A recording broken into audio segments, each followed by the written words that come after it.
commitment, the band singing Hallelujah, brought me back to 1994. I was on the road with my band. We were in New Orleans and heard for one of the first times a young singer at that time, Jeff Buckley, do a version of Hallelujah that haunts me to this day. I think it might be the best version for me that I've ever heard of that song. And so you, wonderful, with your creativity this morning, just brought that up for me this morning. I really appreciate that.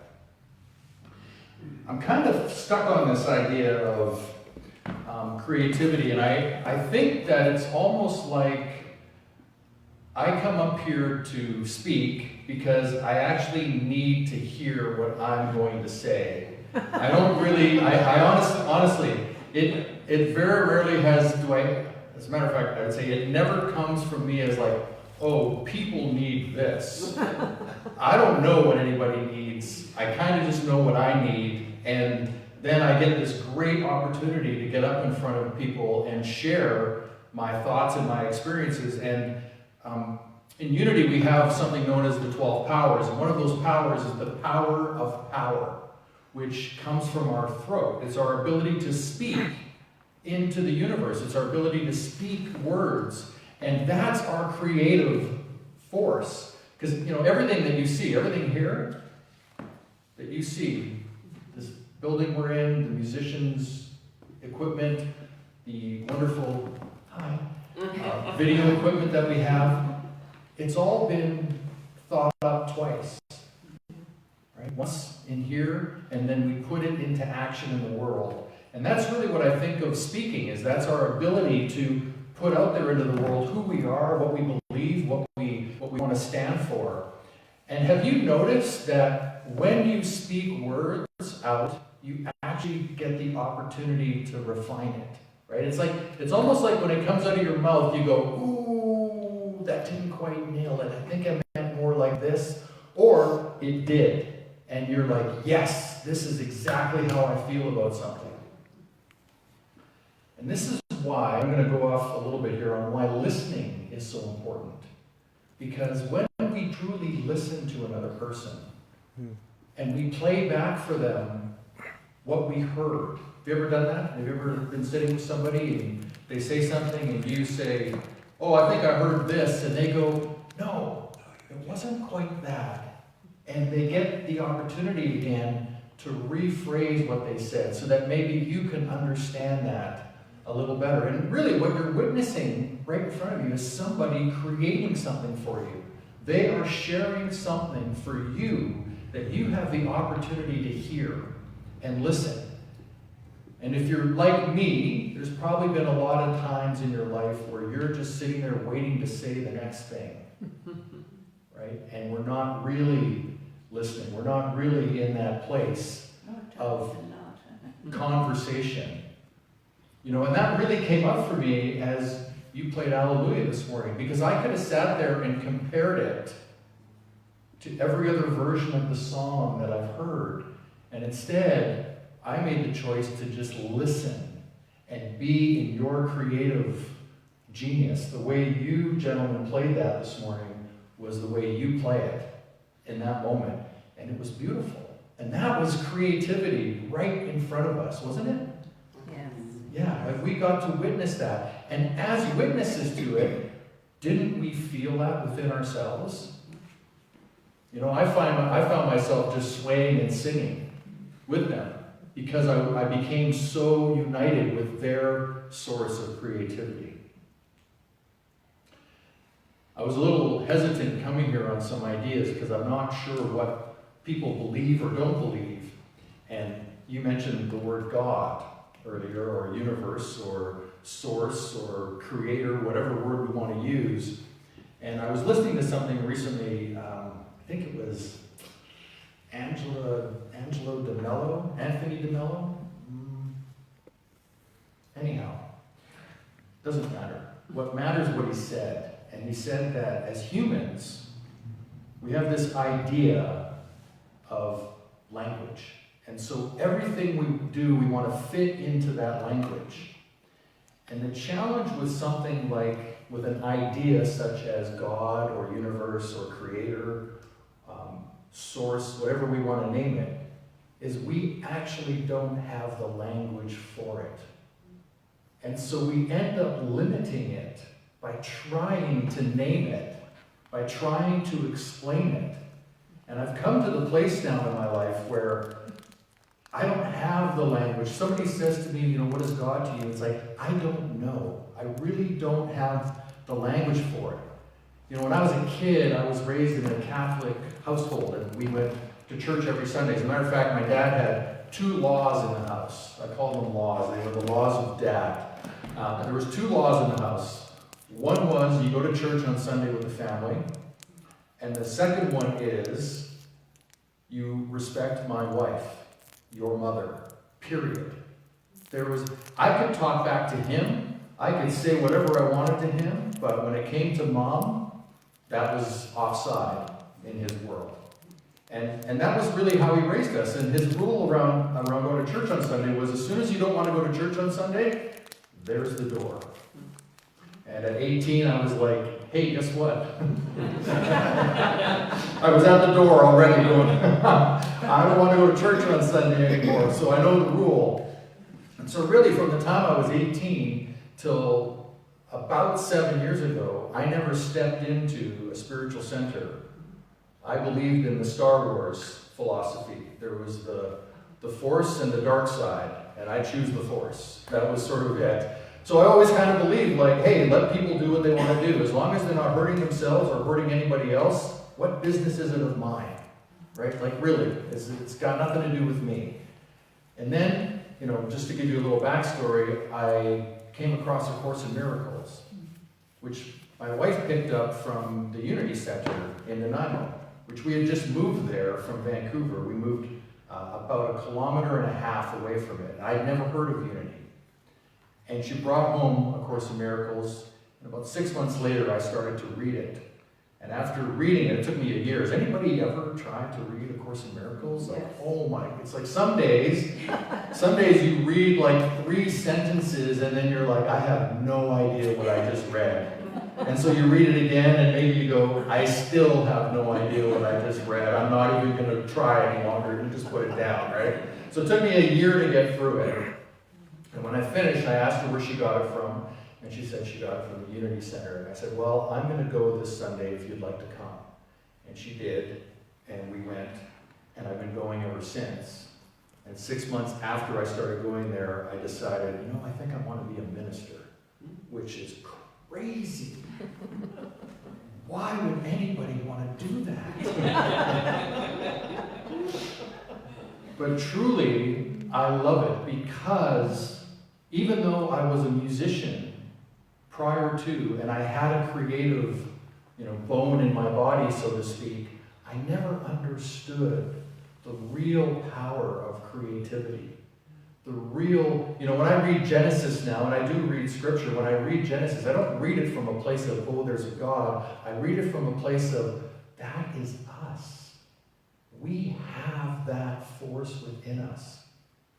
We are creative beings. We create our life. Everything about this experience, you're going to leave here today, and you're going to feel however you feel, and you're going to weigh and measure the conversation that we had today, and I don't know, was he any good? Maybe I'd go see him again, maybe I wouldn't. That kind of thing will all happen. And guess what? Everybody here will have their own experience of it, and each one of us will have created that experience. Just by how we are, how we showed up, who we're choosing to be in the moment. Right? So at any time, we can change the narrative. Anytime, we can decide how we're going to be. We had the car interruption this morning, right? Right after meditation, we needed to deal with the car so it didn't get towed, right?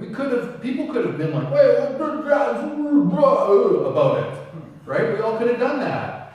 And we all could have just been like, hey, it's going to be great. The car's going to get moved, everything's going to be okay. Clearly that person was having some upset over the car being in the spot. I hope they're okay now. And they could have chosen whatever they wanted to in that moment, right? So I guess I'll wrap things up here because I remember talking to Lassie, she's like, the talks are about 10 minutes long and then we all discuss. And I'm like, Lassie, talk longer. we can talk longer? Oh, yeah. Okay, because I was like, I've never met a microphone I didn't like. So how am I supposed to keep it? 11:30. How am I supposed to keep this to 10 minutes? Okay, great. No, keep going. Keep going. All right, so totally lost my train of thought. So that's okay. I'll go to notes now. I'll actually go to my notes and see what did I write for this thing. By the way, it was Anthony DeMello. Has anybody heard of Anthony DeMello? Yes.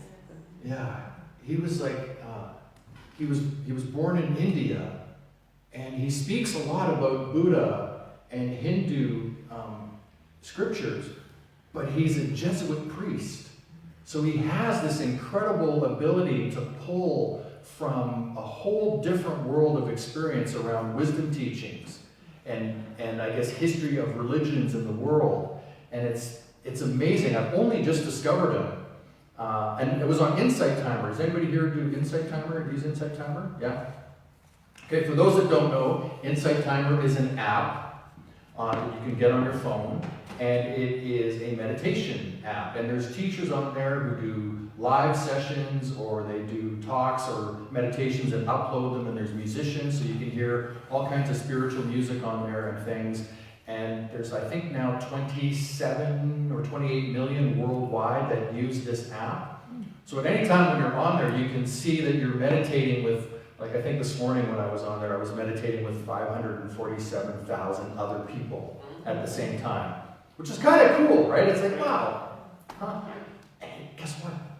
It was created by somebody, right? Like somebody had the idea, oh, I should do this thing called Insight Timer and create a community online for people to share in meditation. And then it expanded into having music on there.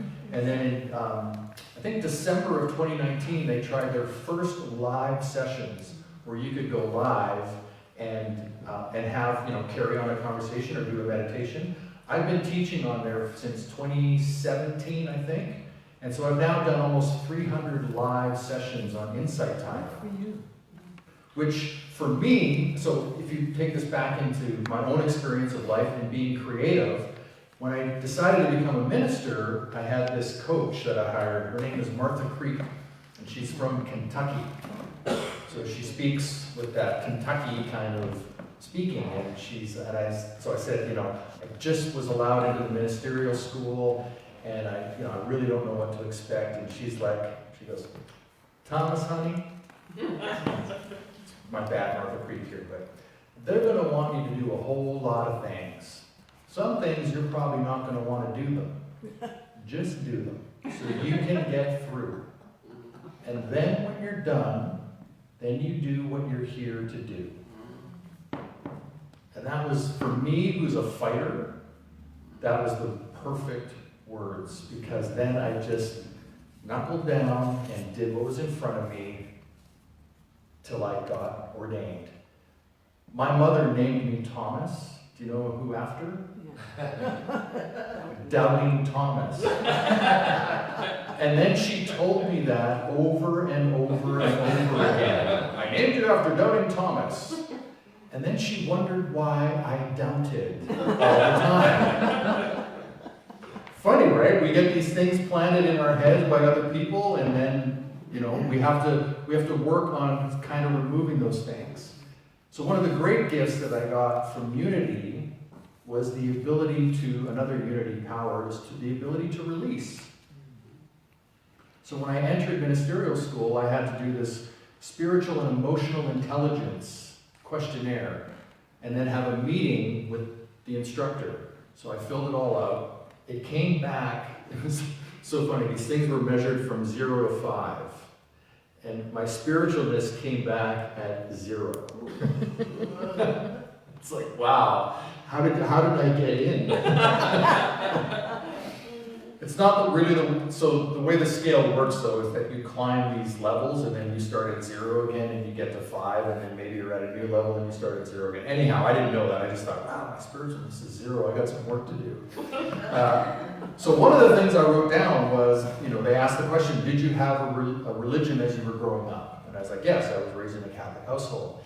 And what are your feelings about that? And I was like, I will never step into a Catholic church as long as I live again. I want nothing to do with their teachings. I don't want anything to do with the Bible, blah, just, wrote on all of this stuff. And then Reverend Kelly Isola and I were having a meeting about this.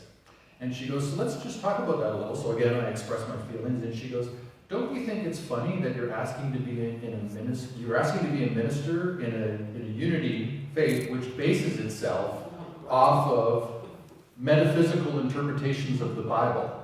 And then I was like, oh yeah, that's kind of weird. I guess I got some work to do. So the beautiful thing is that in that moment, I could see that I could reframe that conversation.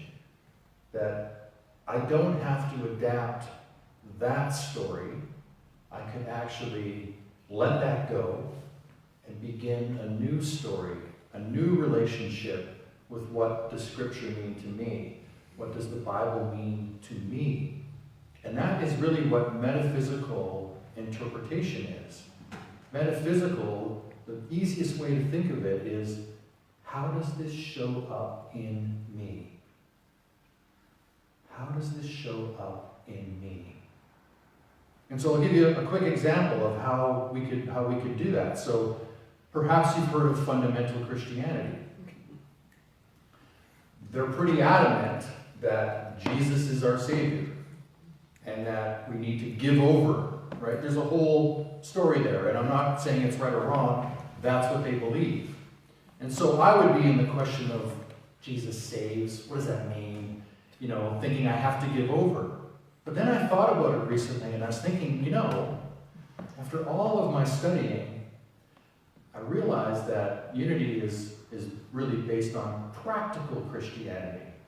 The idea of putting into practice the ideas and teachings. So if I actually did that, I would probably have a better life. I would suffer less. Anybody here ever suffer over ideas and thoughts and ways of thinking that you might have? Right, yeah. Right? Do we not create a lot of suffering for ourselves? Right. Well, if I were to follow it practically, I could let go of that suffering. So in that way, Jesus does save. Huh. Yeah. How about that? So I don't have to be in the camp of He's the God and I need to kneel and fall down before. I could actually be in the camp of, I could take the teachings and the ideas and live them as a truth for myself. And that would actually get the same result. I would have a better life. That's what creativity can do. You see, we have the full ability to create our life experience however we want. And maybe the challenge is that each one of us have had notions and ideas thrown into our heads as we've grown up that we've been kind of forced to adapt and take on. I'm not saying they're good or bad, it's just the human condition. And so then I think the responsibility lands with each one of us to assess these things, to ask questions of ourselves. How does this really make me feel? Do I believe this? Do I want to take on something else? And not from a place of they're wrong, they're bad, I've got to shame them and knock them down. No, it's not that. You just put all that aside. It's from a place of what works for me so that I can have a joyful, loving, appreciative life. Because if you figured this out, then you know that the more love that you have for yourself and for your life, the more love you can give away. You don't need it from anybody else. My goal is to have so much love, I have to just throw it out the door. Just I gotta get rid of this. There's so much love. Oh my gosh. Imagine, right? You just walk into a place and people are like, that guy is love. Just check that out. Because you're just so full of life. And we can create that. And I get it, it's not easy. Right? It's not easy because stuff happens. Things come up. People do the weirdest things, don't they? And don't we want to tell them how they could be better? Yeah. My wife said to me the other day, so my wife and I have this thing we go back and forth where she loves me, and then she goes, ever since you became a minister. So we're working that out, right? We are working that out. I have twin daughters. They're 17. They just graduated high school. And we just had prom yesterday. Oh, wow. And so recently, another thing, my wife and I have been looking at each other going, so who are you? Right? Just anybody who's raised kids, you know, like everything in life just kind of ends, sort of, and it's all about them and what they need for dinner, because anything you make is not good enough for dinner. That's what it seems like. So yeah, we get to create our life. You get to create your life. You get to leave here today and have any kind of experience you would like to have. And it requires intentionality. It requires mindfulness. It requires letting go. It requires acceptance. And maybe I'll leave us with something from the Buddha. The world is full of sorrow, and the root of sorrow is attachment. So if you want to let go of your sorrow, let go of your suffering, you need to let it go. Release those things.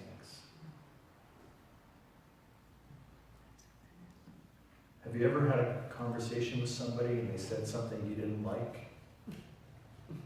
And you see them a couple minutes later and they're just like skipping down the road and you're like, right? Who's suffering? They're not. And who's holding on to it? The one that's suffering. So I invite you this week to look inside and see, what can I let go of? What can I open my heart to and release? Because that is the path.